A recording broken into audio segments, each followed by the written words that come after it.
Hello friend, तो कैसे हो आप सभी। स्वागत करते हैं आप सभी का जे एच गुरु में। तो फ्रेंड आज जो है कि झारखंड JFWCE परीक्षा 2024 के लिए हिंदी का प्रैक्टिस सेट नंबर 2 लेके आए हुए हैं, क्योंकि इससे पहले ऑलरेडी हम सभी हिंदी का 1 प्रैक्टिस सेट कंप्लीट कर चुके थे। इसके अलावा साइंस का जो है कि अभी तक में 3 प्रैक्टिस सेट हो चुका है और आपका जीके जीएस का 3 प्रैक्टिस सेट हो चुका है, जो कि चैनल पर अवेलेबल है।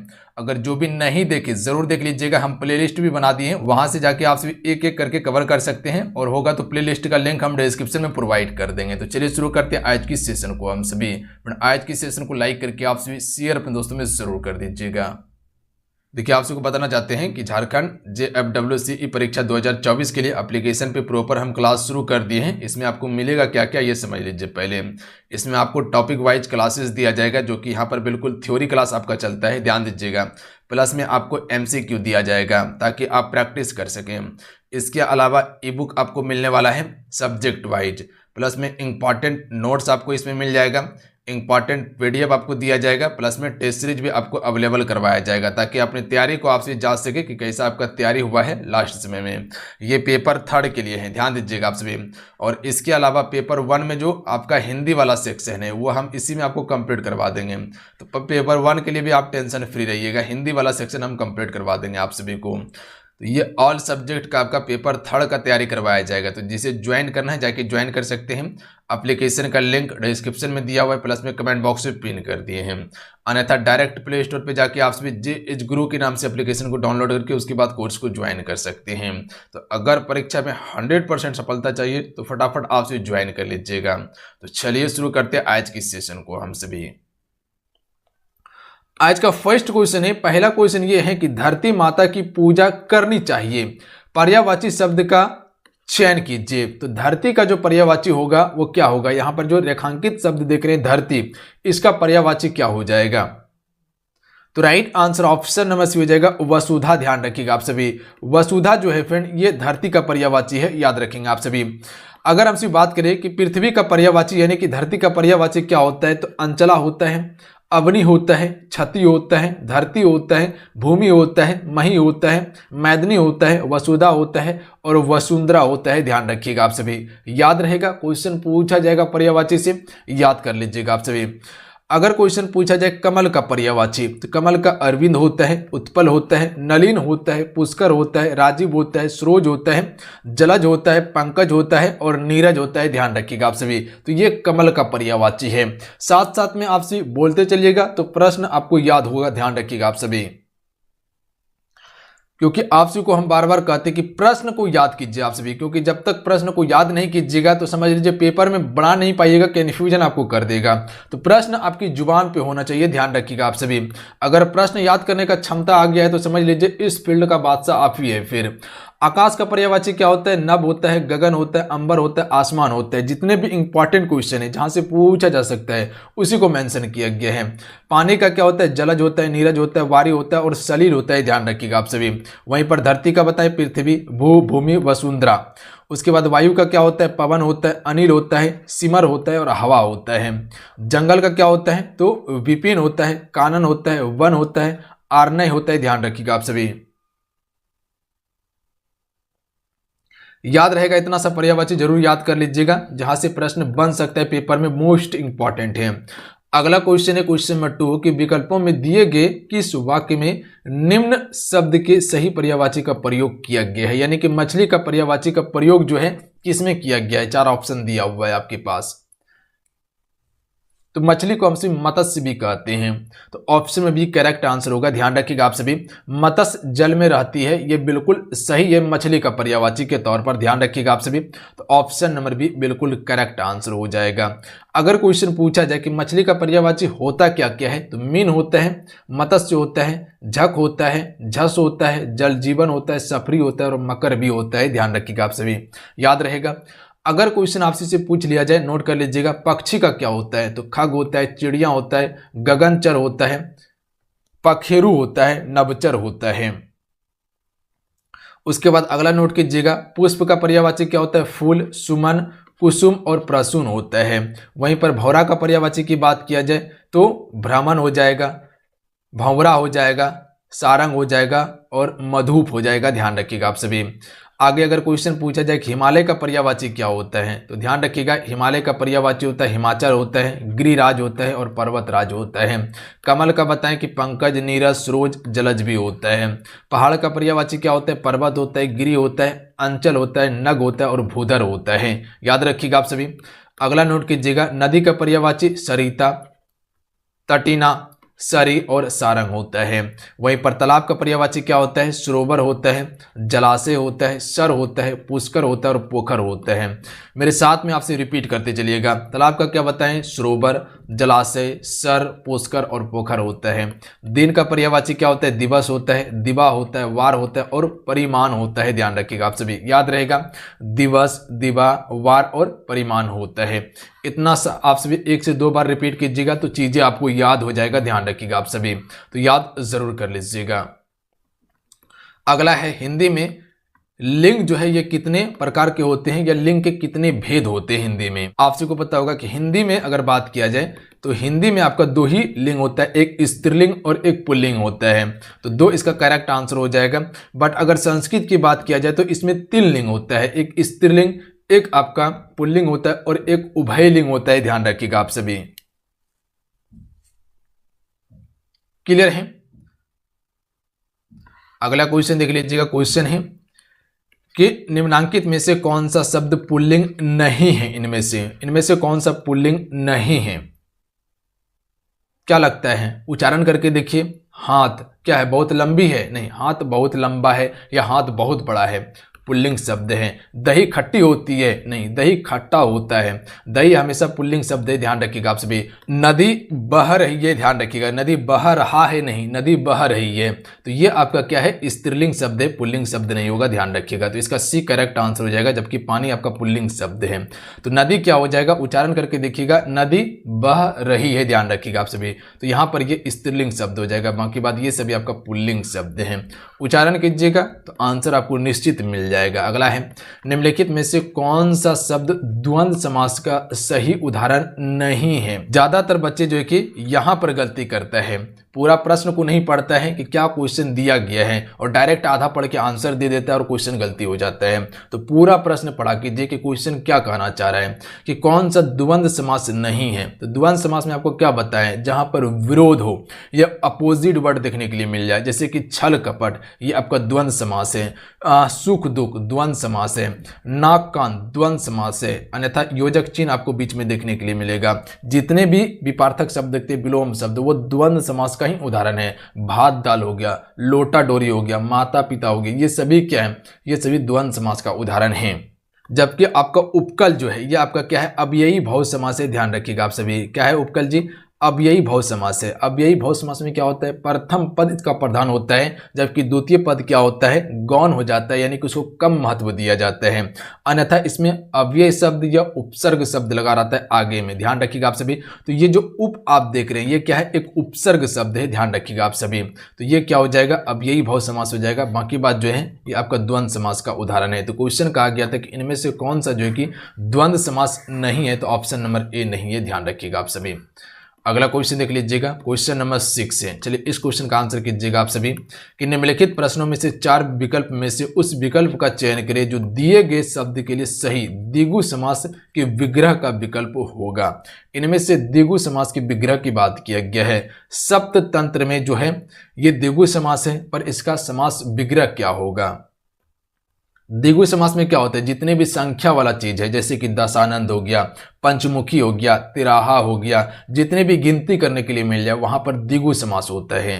क्या कह सकते हैं आप सभी, सब तंत्र का अगर विग्रह किया जाए, समास विग्रह, तो इसका करेक्ट आंसर डी हो जाएगा। 7 तंत्रों का समाहार को हम सभी क्या कहते हैं, सब तंत्र कहते हैं। ऑप्शन नंबर डी बिल्कुल करेक्ट आंसर हो जाएगा। क्लियर है। अगला क्वेश्चन देख लीजिएगा। फ्रेंड आप सभी क्लासेस को लाइक जरूर कीजिएगा जितने मेरे साथ में जुड़े हुए हैं, बस इतना सा काम जरूर कर लिया कीजिए। देखिए हम कोशिश करते हैं कि आपके लिए बेहतर से बेहतर कंटेंट लाएं, बस आपको क्या करना है, क्लास को लाइक करके शेयर करना है आप सभी को, बस इतना सा काम कर लिया कीजिए। अपने दोस्तों में जो भी ग्रुप में आप तैयारी करते हैं वहाँ कम से कम 1 से 2 ग्रुप में जरूर शेयर किया कीजिए, बस इतना सा काम जरूर कर लिया कीजिए। जितना हो सकता है, जितना हम सफर सकता है हमसे, आपको बेहतर से बेहतर देने का कोशिश करते हैं, अपना 100% आपको देते हैं हम। चलिए इस क्वेश्चन का राइट आंसर कीजिएगा आप सभी। संधि विच्छेद से क्वेश्चन दिया हुआ है, यदि प्लस अपि यानी कि यदि धन अपि से क्या होता है, यदापि बनता है। इसमें किस स्वर संधि का उदाहरण है, यानी कि ये कौन सा स्वर संधि का उदाहरण है बताना है ये आपको। तो इसमें यन स्वर संधि का उदाहरण है, ध्यान रखिएगा आप सभी। ऑप्शन नंबर डी बिल्कुल करेक्ट आंसर हो जाएगा, ध्यान रखेंगे आप सभी। अभी आपको एक संधि का क्लास देंगे, उसमें आपको बताएंगे कि संधि कैसे पहचानिएगा आप सभी, और कौन सा संधि है, किसमें स्वर संधि लगा हुआ है, किसमें गुण संधि है, किसमें यन संधि है, ये सारा चीज़ हम आपको बताने वाले हैं। एक लेक्चर आएगा, पूरा डिटेल में आपको कवर करवा दिया जाएगा वो टॉपिक वाइज में, क्योंकि वो बताने में फिर समय ज़्यादा लगेगा आपको। निम्नलिखित शब्दों में से स्वर संधि को पहचानिए। इनमें से स्वर संधि को पहचानना है कि किसमें स्वर संधि है। तो जिसमें आपको आल लगा देखने के लिए मिल जाए तो सबसे पहले प्राथमिकता वहीं देना है, उसी में स्वर संधि आपको देखने के लिए मिलेगा। तो पुस्तकालय में जो है कि स्वर संधि है, ध्यान रखिएगा ऑप्शन में ए बिल्कुल करेक्ट आंसर होगा, याद रहेगा आप सभी को। और स्वर संधि में भी ये दीर्घ स्वर संधि है, इसमें ध्यान रखिएगा आप सभी। अगला क्वेश्चन देख लीजिएगा। क्वेश्चन है कि संज्ञा, सर्वनाम, अव्यय, क्रिया और कारक के आधार पर उत्तर दीजिए। आज धन डैश कोई नहीं पूछता। तो यहाँ पर जो आप सभी देख रहे हैं, यहाँ पे कौन सा शब्द आ जाएगा कि आज धन के बिना कोई नहीं पूछता। ऑप्शन में ए बिल्कुल करेक्ट आंसर हो जाएगा। और बिल्कुल सही बात है कि आज के युग में धन के बिना कोई नहीं पूछता, ध्यान रखिएगा। धन है आपके पास तो सब चीज़ है आपके पास, ध्यान रखेंगे। ऑप्शन में ए करेक्ट आंसर होगा, आसान था। अगला है उपयुक्त मध्यम पुरुष से वाक्य पूर्ण कीजिए। डैश व कार्य ना करे। मध्य पुरुष की बात यहाँ पर किया गया है, जैसे कि हम हो गए, जैसे हम हो गया, मैं हो गया, ये सभी क्या है, ये उत्तम पुरुष है। जैसे कि आप हो गए, आप हो गए, उसके बाद जो है कि तुम हो गए, ये सभी क्या है, ये सभी मध्य पुरुष का उदाहरण है। तो आप वह कार्य ना करे, ये बिल्कुल सही उचित शब्द होगा, ध्यान रखिएगा। तुम वह कार्य ना करे ये नहीं होगा, ध्यान रखिएगा। आप वह कार्य ना करे बिल्कुल उचित शब्द होगा, ऑप्शन में सी करेक्ट आंसर होगा। अगला क्वेश्चन है पुस्तक से कौन सा विशेषण बनेगा। इनमें पुस्तक से विशेषण बनाना है, तो इसका ऑप्शन में सी करेक्ट आंसर हो जाएगा। पुस्तक का अगर विशेषण बनाना है तो ये पुस्तकीय हो जाएगा, सी करेक्ट आंसर होगा। जबकि पुस्तकीय क्या हो जाएगा, बहुवचन हो जाएगा। अगला है डैश या कपड़ा है रिक्त स्थान के लिए उचित निश्चित परिणामवाचक विशेषण है। यहाँ पर परिणामवाचक विशेषण की बात किया गया है। देखिए लाल, ये क्या है, उसकी गुण को बता रहा है, तो ये गुणवाचक हो जाएगा। थोड़ा हो गया, थोड़ा हो गया, बहुत हो गया, तो ये अनिश्चित परिणाम बोधक विशेषण हो जाएगा। जबकि सुंदर, ये भी आपका क्या है, गुणवाचक विशेषण है। 5 मीटर कपड़ा, ये आपका परिमाणवाचक विशेषण होगा, ध्यान रखिएगा कि 5 मीटर कपड़ा हो गया या 10 मीटर रस्सी हो गया, ये सभी परिणाम या परिमाण को बताता है। ऑप्शन में ए बिल्कुल करेक्ट आंसर हो जाएगा, क्लियर है। और परिमाणवाचक में भी 2 होता है, एक निश्चित एक अनिश्चित होता है। निश्चित में जैसे कि 5 मीटर कपड़ा हो गया, 10 मीटर रस्सी हो गया, तो ये निश्चित बात किया जाता है। और अनिश्चित में क्या होता है, कुछ मीटर कपड़ा, कुछ मीटर रस्सी, तो ये अनिश्चित हो जाता है। अगला क्वेश्चन देख लीजिएगा। वाक्य के जिस पद से किसी कार्य के होने का पता चले उसे हम सभी क्या कहते हैं, तो उसे हम सभी क्रिया कहते हैं, ध्यान रखिएगा आप सभी। वाक्य के जिस पद से किसी कार्य के होने का पता चले उसे हम सभी क्या कहते हैं, क्रिया कहते हैं। याद रहेगा आप सभी को, एक साकर्मक क्रिया, एक आकर्मक क्रिया को याद रखिएगा, जहाँ से क्वेश्चन पूछा जाता है पेपर में कि कौन सा साकर्मक है और कौन सा आकर्मक है। अगला क्वेश्चन है निम्न में से विशेषण से संबंधित अशुद्ध वाक्य की पहचान करें। इनमें से विशेषण से संबंधित कौन सा एक अशुद्ध वाक्य है। 4 ऑप्शन दिया हुआ है, चलिए बताइएगा आप सभी, ऑप्शन को पढ़िए क्या कहना चाह रहा है। विशेषण से संबंधित अशुद्ध वाक्य, तो ऑप्शन में डी करेक्ट आंसर हो जाएगा। मेरी गाड़ी ऐसी नहीं जैसी आपकी कार है, ये विशेषण से संबंधित क्या है, अशुद्धि है, ध्यान रखिएगा आप सभी, यानी कि अशुद्ध वाक्य हैं। जो आप सभी ऐसी और जैसी जो देख रहे हैं, ये सर्वनामिक विशेषण के प्रकार की तरह यूज नहीं हुआ है, ध्यान रखिएगा। जबकि मुझे वैसा आदमी मत समझो, ये आपका सर्वनामिक विशेषण के तौर पर आपका जो कि प्रयोग हुआ है। मैं ऐसे वैसे लोगों से दोस्ती नहीं करता, इसमें भी जो कि सर्वनामिक विशेषण है। वह आदमी मेरे घर आया है, इसमें भी सर्वनामिक विशेषण है, ध्यान रखिएगा आप सभी। यानी कि ये सभी तो विशेषण की दृष्टि से बिल्कुल सही है, पर सही नहीं है ऑप्शन नंबर डी, यही अशुद्ध वाक्य है। अगला क्वेश्चन देख लीजिएगा। क्वेश्चन है कि क्रिया विशेषण शब्द होते हैं। क्रिया विशेषण शब्द क्या होते हैं? तो क्रिया की विशेषता जो बतलाते हैं उसी को हम सभी क्या कहते हैं? क्रिया विशेषण शब्द कहते हैं। बी करेक्ट आंसर होगा, ध्यान रखेंगे आप सभी। अगला है, दिए गए वाक्य में क्रिया ज्ञात कीजिए। श्याम सोता है, इसमें कौन सा क्रिया है? अभी बताए थे कि साकर्मक क्रिया और आकर्मक क्रिया के बारे में क्वेश्चन पूछा जाता है। तो यहाँ पर दिया हुआ है कि श्याम सोता है, इसमें कौन सा क्रिया हो जाएगा? तो सिंपल से है, आपको बताया है कि इसमें क्या और कहाँ आपको यूज करना है।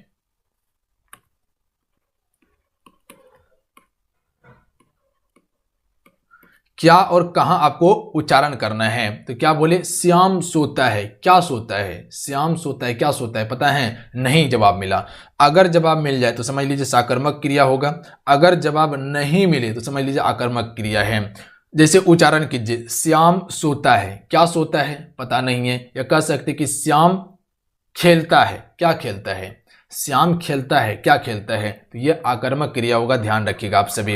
या श्याम हंसता है, क्या हंसता है? पता है? नहीं। दांत हंसता है, नहीं हंसता है। तो क्या कह सकते हैं? आकर्मक क्रिया है। अगर यही कहते हैं कि श्याम बेड पर सोता है, तो कहाँ सोता है? बेड पर सोता है, यह साकर्मक क्रिया होगा।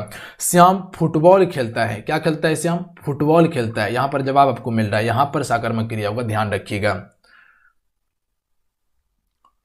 समझ में आए? अगला क्वेश्चन देख लीजिएगा, जहां पर कहां और क्या का उच्चारण करते हैं और सवाल का जवाब मिल जाता है, समझ लीजिए वहां साकर्मक क्रिया होगा। अगर नहीं मिलता है तो समझ लीजिए आकर्मक क्रिया हो जाएगा। वो दोनों को पकड़ के रखिएगा, वहां से आराम से क्वेश्चन बना लीजिएगा। निम्नलिखित शब्दों में से भाववाचक संज्ञा ज्ञात कीजिए। तो आपको बताएं कि संज्ञा का 5 भेद होता है, व्यक्तिवाचक, जातिवाचक, भाववाचक, द्रव्यवाचक, समूहवाचक बताएं, जिसमें कि पूरा समूह का बोध हो। द्रव्यवाचक में क्या होता है? जिसे नापा तौला जा सके, जैसे घी हो गया, तेल हो गया, सोना हो गया। जातिवाचक में क्या होता है? जो पूरी जाति को बताता हो। भाववाचक में किसी की भाव को दर्शाता हो या गुण को दर्शाता हो। और व्यक्तिवाचक में जैसे किसी नाम की बात किया, जैसे राम हो गया, या किसी देश का नाम हो गया, जैसे भारत हो गया या इंग्लैंड हो गया, ये सभी व्यक्तिवाचक संज्ञा है, जहां किसी एक व्यक्ति का बोध हो। तो ये कह सकते हैं भाववाचक संज्ञा जो है सत्य है, ध्यान रखिएगा। क्या लगता है? सत्य को आप प्लेट में परोस दीजिएगा, परोस सकते हैं? नहीं परोस सकते हैं, ये आपका भाववाचक संज्ञा है। तो जिसे आप सभी कहीं रख नहीं सकते हैं या कहीं आप सभी कह सकते हैं कि जो अदृश्य है, वो आपका भाववाचक संज्ञा हो जाएगा, ध्यान रखिएगा। जैसे कह सकते हैं कि एक बूढ़ा आदमी, तो बूढ़ा तो जातिवाचक है, पर अगर वही कहे बुढ़ाड़ी कहें तो उसकी विशेषता है, ध्यान रखिएगा। यानी कि उसके गुण को बता रहे हैं कि वो बुढ़ाड़ी है, ध्यान रखिएगा, बुढ़ाड़ी आ चुका है, तो वो भाववाचक हो जाएगा, ध्यान रखेंगे आप सभी। पुस्तक क्या है? ये जातिवाचक संज्ञा है, ध्यान रखिएगा। पुस्तक की अगर बात किया जाए तो पुस्तक तो बहुत सारा पुस्तक होता है, एक पुस्तक है नहीं। अगर वही किसी पुस्तक का नाम लेके बोला जाए कि ये रामायण की पुस्तक है, तो वो आपका व्यक्तिवाचक होगा, ध्यान रखेंगे आप सभी। वाराणसी, वाराणसी तो एक नाम आ रहा है, एक ही चीज का बोध हो रहा है, यहां पर व्यक्तिवाचक होगा। शेर क्या हो जाएगा? ये आपका जातिवाचक होगा। अगर शेर की बात किया जाए तो शेर एक ही नहीं होता है, शेर में पूरा फैमिली जितना है, यानी कि उस कह सकते हैं कि जाति का जितना भी शेर है वो शेर के अंतर्गत आ जाएगा। क्लियर है? अगर वही शेर का नाम रख दिया जाए तो वहां पर फिर व्यक्तिवाचक हो जाएगा। अगला क्वेश्चन देख लीजिएगा, निम्नलिखित में से कौन सा विकल्प सरल वाक्य का उदाहरण है? एक होता है सरल वाक्य, एक मिश्र वाक्य और एक संयुक्त वाक्य। जैसे अगर मिश्र वाक्य की बात किया जाए, कौन व्यक्ति है जो महात्मा गांधी का नाम नहीं सुना है? तो जहां पर आपको बहुत ज्यादा लंबा वाक्य देखने के लिए मिल जाए, वहां पर आपका मिश्र वाक्य होगा, ध्यान रखिएगा। संयुक्त वाक्य में क्या होता है पता है आप सभी को? जैसे कह सकते हैं कि राम और मोहन सोएगा, ये आपका संयुक्त वाक्य है। राम और मोहन पढ़ेगा, संयुक्त वाक्य है। अगर यही कहते कि राम पढ़ेगा, ये सरल वाक्य होगा, राम पढ़ेगा सरल वाक्य होगा। तो इसका करेक्ट आंसर क्या हो जाएगा? ऑप्शन नंबर ए, उसके आने का समय निश्चित नहीं है, ये आपका सरल वाक्य है। उसके आने का समय निश्चित नहीं है, सरल वाक्य है। अगर यही कहते उसके आने का समय निश्चित है और जाने का भी समय निश्चित है, तो ये आपका क्या हो जाएगा? संयुक्त वाक्य होगा, ध्यान रखिएगा आप सभी। अगला क्वेश्चन देख लीजिएगा, जो गरीबों की सहायता करते हैं वो धर्मात्मा होते हैं, डैश वाक्य है इसमें। जो गरीबों की सहायता करते हैं वो धर्मात्मा होते हैं, इसमें मिश्र वाक्य लगा हुआ है। आपको क्या बताएं कि जहां पर बहुत ज्यादा लंबा लेंथ देखने के लिए मिल जाए, वहां पर आपको टिक कर देना है मिश्र वाक्य में, ध्यान रखिएगा आप सभी। अटपटा शब्द इसमें देखने के लिए मिलेगा आपको। ऑप्शन नंबर बी बिल्कुल करेक्ट आंसर होगा कि जो गरीबों की सहायता करते हैं वो धर्मात्मा होते हैं, बी करेक्ट आंसर होगा। अगला है औपचारिक शब्द में प्रत्यय हैं।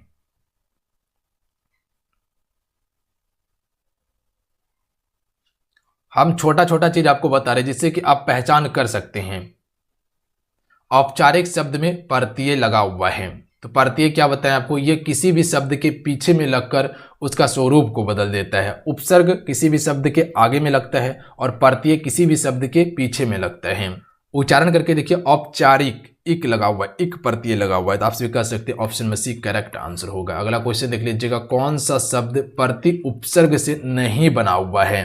तो उपसर्ग की बात क्या है, तो आपको बताएं कि शब्द के आगे में उपसर्ग शब्द लगता है। इनमें से कौन सा शब्द जो है प्रति उपसर्ग से नहीं बना है, तो प्रतिवादी तो बना हुआ है, यहीं पर दिख रहा है। प्रत्येक, ये भी आपका प्रति उपसर्ग से बना हुआ है। प्रत्येक, ये भी आपका प्रति उपसर्ग से बना हुआ है। प्रकाश जो है ये इसमें प्रति नहीं लगा हुआ है, सिर्फ परा लगा हुआ है, ध्यान रखिएगा आप सभी। Option number D correct answer होगा। अगला है, निर्देश दिए गए प्रश्न में मुहावरा एवं लोकोक्ति का सही विकल्प छांटिए। आंख उठाकर ना देखना, इसका सही अर्थ क्या होगा मुहावरे में या लोकोक्ति में। आंख उठाकर ना देखना, तो right answer option number D हो जाएगा। ध्यान रखिएगा, ध्यान ना देना या तिरस्कार करना, ध्यान रखिएगा, दोनों हो जाएगा इसका। अगला क्वेश्चन देख लीजिएगा, निर्देश दिए गए प्रश्न में मुहावरे एवं लोकोक्तियों का सही विकल्प छांटिए। नया 9 दिन और पुराना 100 दिन, इसका सही मुहावरा का अर्थ क्या होगा। नया 9 दिन का होता है और पुराना 100 दिन का होता है, इसका सही अर्थ क्या है, तो कह सकते हैं ऑप्शन में भी करेक्ट आंसर होगा। पुरानी चीज़ें ज़्यादा दिन तक चलती है, इसीलिए कहा जाता है कि नया 9 दिन के लिए और पुराना 100 दिन के लिए होता है, क्योंकि पुरानी चीज़ें बहुत लंबे समय तक चलती हैं। अगला है, दिए गए वाक्यांशों में से सर्वोचित वाक्यांश चुनकर नीचे दिए गए मुहावरे को पूरा करें। यानी कि मुहावरा दिया हुआ है दूध का दूध, मुहावरा दिया हुआ है दूध का दूध डैश है, तो कह सकते हैं दूध का दूध पानी का पानी, दूध का दूध पानी का पानी। Option number D correct answer हो जाएगा। दूध का दूध हो गया, पानी का पानी हो गया, तो बोलते रहते हैं हम सभी आम भाषा में, आम चाल भाषा में, कि दूध का दूध पानी का पानी हो गया। अगला है, निम्नलिखित में से कौन सा पत्र वैयक्तिक पत्र की श्रेणी में आएगा। तो मित्र का पत्र आएगा, ऑप्शन में सी करेक्ट आंसर होगा, ध्यान रखिएगा आप सभी। अगला क्वेश्चन देख लीजिएगा। चलिए, ये क्वेश्चन है आपके लिए, जिसका आंसर आपको नीचे कमेंट करके बताना है। कुल 25 क्वेश्चन हम सभी कवर कर लिए हैं। चलिए बताइएगा, ये आपके लिए दिया हुआ है कि सूर सागर के रचयिता कौन है। 4 ऑप्शन दिया हुआ है, 4 ऑप्शन में आपको अपना आंसर नीचे कमेंट करके बताना है। बताइएगा इस क्वेश्चन का राइट आंसर क्या हो जाएगा। तो चलिए, आज कितना है, आज की इस क्लासेस में कुल 25 क्वेश्चन हम सभी कवर किए हैं, जो कि ये बिल्कुल आपको न्यू प्रैक्टिस सेट दिया जा रहा है। आप सभी कितने स्कोर कर पा रहे हैं आज की इस सेट में, नीचे कमेंट करके ज़रूर बताइएगा। यहीं से आपको पता चलेगा कि पेपर में आप किस प्रकार से क्वेश्चन बना सकते हैं। ध्यान रखिएगा आप सभी। देखिए, हिंदी में ज़्यादा कठिन क्वेश्चन नहीं पूछा जाता है, ध्यान रखिएगा, मेरे बात को समझिएगा। हिंदी में अगर कॉन्सेप्ट को पकड़ लीजिएगा तो सवाल को आराम से बना लीजिएगा। जैसे मैथ में किस प्रकार से कॉन्सेप्ट को पकड़ते हैं, उसी प्रकार से हिंदी में कुछ कुछ पॉइंट हैं, कुछ कुछ कॉन्सेप्ट है, अगर समझ लीजिएगा तो समझ लीजिए, आराम से बना लीजिएगा आप सभी प्रश्न को, कहीं कोई दिक्कत नहीं होगा। हाँ, कुछ अब ऐसा शब्दावली है जैसे कि मुहावरा हो गया, लोकोक्ति हो गया, आपका अनैकार्थी शब्द हो गया, या कह सकते हैं कि पर्यायवाची शब्द हो गया, विलोम शब्द हो गया, ये सभी शब्द को रटना होगा। बाकी बात जैसे संज्ञा हो गया, कह सकते हैं कि काल हो गया, क्रिया हो गया, उसके बाद जो कह सकते हैं कि आपका सर्वनाम हो गया, विशेषण हो गया, या अलंकार हो गया, छंद हो गया, रस हो गया, ये सभी समझने वाला चीज़ है। अगर समझ लेते हैं तो आराम से बना लीजिएगा, किस भी प्रकार से क्वेश्चन हो जाए, किसी भी प्रकार का क्वेश्चन आएगा तो बना लीजिएगा आप सभी। तो यहाँ पर आपको कॉन्सेप्ट समझना है, ये नहीं समझना है कि क्वेश्चन यही पूछा जाएगा पेपर में। कॉन्सेप्ट बता देते हैं, उस आधार पे प्रश्न को बना लीजिएगा, कहीं कोई दिक्कत नहीं होगा। फिर भी जहाँ तक हम कोशिश करते हैं कि प्रश्न आपको यहाँ से पेपर में देखने के लिए मिलेगा, क्योंकि सिलेक्टेड क्वेश्चन लिया गया है सारा। मिलते हैं, जय हिंद, वंदे मातरम। ध्यान रखिएगा, पढ़ाई करते रहिएगा, जाते जाते क्लास को लाइक करके शेयर अपने दोस्तों में जरूर करके जाइएगा। जय हिंद।